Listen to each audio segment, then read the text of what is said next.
Maximum Adani के हवाले हैं और एयरपोर्ट्स, बंदरगाह की बात कर ही रहा हूं, पोर्ट की बात कर ही रहा हूं और रेलवे स्टेशंस की बात कर ही रहा हूं। ये सब अगर इनके हवाले है तो ये राष्ट्रीय सुरक्षा का मामला भी बनता है। और ऐसे में सरकार की चुप्पी क्या कुछ कहती है? क्या कहीं यहां बचाने की कोशिश हो रही है? मैं इकोनॉमी के बारे में नहीं जानता हूं, लेकिन एक साहित्य का विद्यार्थी होने के नाते एक कविता से आज बात शुरू करूंगा। धूमिल की एक कविता है कि एक आदमी रोटी बेलता है, एक आदमी रोटी खाता है, एक तीसरा आदमी भी है जो न रोटी बेलता है न रोटी खाता है, बल्कि रोटी से खेलता है। मैं पूछता हूं ये तीसरा आदमी कौन है? मेरे देश की संसद मौन है। जो छुपाया जा रहा है, जो देश की जनता जानना चाहती है, जो विपक्ष जानना चाहता है, जो हम जैसे लोग जानना चाहते हैं कि आखिर क्या हुआ है। अडानी तीसरे नंबर से सीधे गिर करके 22वें नंबर पर, और हिंडनबर्ग की जो रिपोर्ट आई है और उसमें सीधे आरोप लगाए गए हैं कि उन्होंने बहुत कुछ हेराफेरी की है। और उस हेराफेरी का नतीजा क्या है कि संभवतः एसबीआई का 21,000 करोड़ का लोन उसको कौन चुकाएगा? पंजाब नेशनल बैंक का हजारों करोड़ का लोन कौन चुकाएगा? इसकी मार इस देश के किसानों पर, मजदूरों पर, इस देश के मिडिल क्लास पर पड़ेगी कि नहीं पड़ेगी? मैं तो इकोनॉमी के बारे में नहीं जानता, अरे बीच और जो विद्वान साथी हैं वो बताएंगे, लेकिन साधारण सी समझ ये जरूर कहती है कि अडानी को जिस तरह से मोदी जी ने प्रश्रय दिया, क्या वजह है कि 10 साल के भीतर ही अडानी अडानी हो गए? पहले कौन जानता था? अडानी पहली बार तो निगाह में आए थे 2014 के पहले, जब उनके प्राइवेट प्लेन में मोदी जी चढ़ रहे थे, यात्रा कर रहे थे। तो मोदी जी को यात्रा कराई अडानी साहब ने, और फिर अडानी साहब को सब कुछ बेच दिया मोदी जी ने। लेकिन हुआ क्या? किसी भी तरीके से, और जो राहुल गांधी बराबर कह रहे थे कि कितना रिस्की है, जो इकोनॉमी की समझ राहुल गांधी को है, मुझे नहीं लगता कि आज की तारीख में भारत के किसी भी राजनीतिक नेता को है। उसमें अगर मनमोहन सिंह को हम छोड़ दें, वैसे वो तो बाकी नेताओं में तो किसी को नहीं।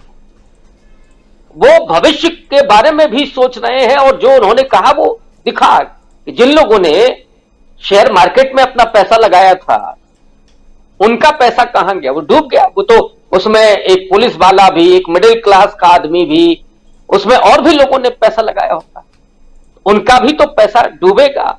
और डूबेगा तो उनका क्या होगा? कौन जवाबदेह होगा?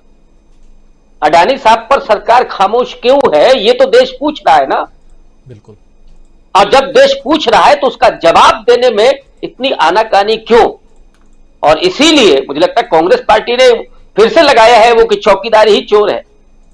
आप चौकीदारी करते रह गए और अडानी साहब तीसरे नंबर पर पहुंच गए और फिर लौट करके यहां आ गए। ये कैसे हो रहा था? तो इस देश के प्रधानमंत्री होने के नाते ये आपकी जिम्मेदारी थी, और तब और ज्यादा थी जब आप एयरपोर्ट से लेकर के सड़कें और सब कुछ बेच करके झोली में डाल रहे थे। आपने रेलवे के स्टेशन आपको तमाम बेच दिए। अडानी साहब को क्या नहीं मिला? अडानी साहब का तो ऐसे चल रहा था जैसे हमारे समाज में दामाद का जलवा होता है, ऐसे उनके झोली में फेंका जा रहा। तो ये जो किया है मोदी जी ने, तो जवाब भी वही देंगे। और इस देश की जनता, इस देश की संसद उनसे पूछ रही है।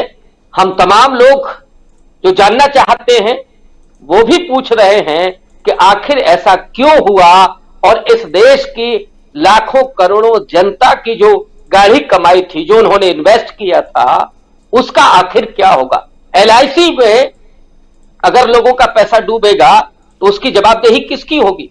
बड़े गरीब लोगों का भी पैसा लगा हुआ है उसमें। इसलिए अडानी के मुद्दे पर सरकार क्या कहती है, क्या करती है, ये देखना है। और इस देश की राजनीति कहां लेकर के जाती है, ये भी देखना है।